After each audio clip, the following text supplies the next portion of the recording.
In this lecture, we're going to write a query to get the clients that have an invoice. You should already know two ways to solve this problem. We can use the in operator or a join. Let me show you. So we select everything from the clients table where client ID is in, and now we write our subquery.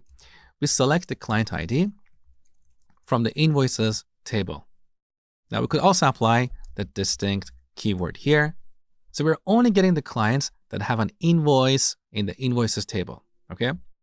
The other approach is to use a join. So if we do an inner join between the clients table and the invoices table, we only get the clients that have an invoice.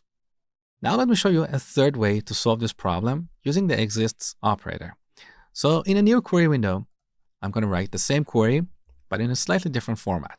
So select everything from the clients table where exists, and here in our subquery, we write select client ID from invoices table where the client ID column in the invoices table equals to, now we should give an alias to this clients table. So c.client ID. So once again, here we have a correlated subquery because we're correlating this inner query with this outer query. We're referencing the clients table in our subquery.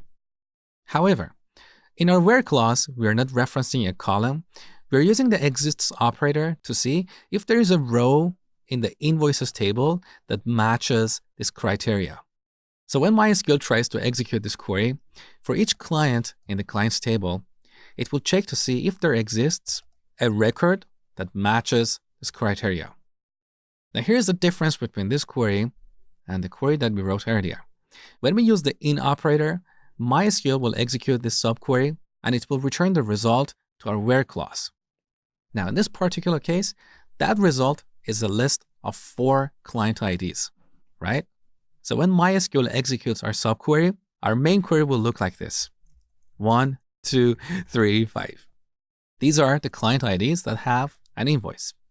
Now, what if in this table we have hundreds of thousands or millions of client IDs that have an invoice? We're going to end up with a very, very large list, and this will have a negative impact on the performance. In situations like this, it is more efficient to use the exists operator. When we use the exists operator, the subquery doesn't actually return a result to the outer query. Instead, it will return an indication of whether any rows in the subquery matches this search condition.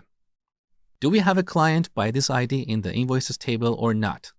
So as soon as it finds a record in this table that matches this criteria, it will return true to the exists operator. And this exists operator will include the current record, the current client in the final result. So here's what you need to take away. Back to the in operator.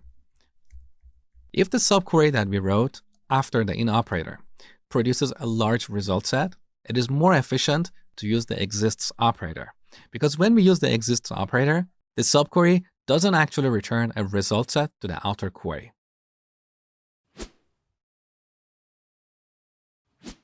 Here's your exercise for this tutorial. In our SQL Store database, find the products that have never been ordered. This is a good case for using the exists operator. Imagine you have a website like Amazon. On Amazon, we have perhaps hundreds of thousands of products and millions of orders. If you want to use the in operator here, our subquery is going to return a large result set. In this case, it's more efficient to use the exists operator. So go ahead and write this query. You will see my solution next.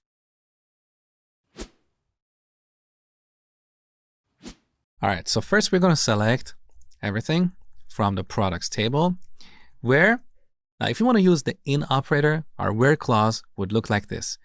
Where product ID not in, and then in our subquery we select product ID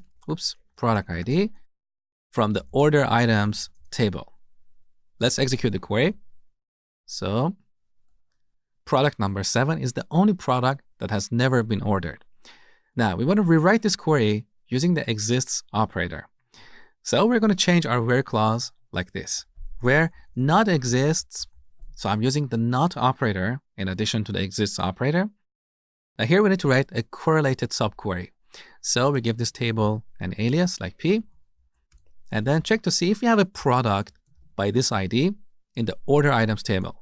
So where product ID, that is the product ID column in the order items table, equals p.product ID. So when MySQL tries to execute this query, for each product, it checks to see if this condition is true. If you have a product by this ID in the order items table, this subquery will return true.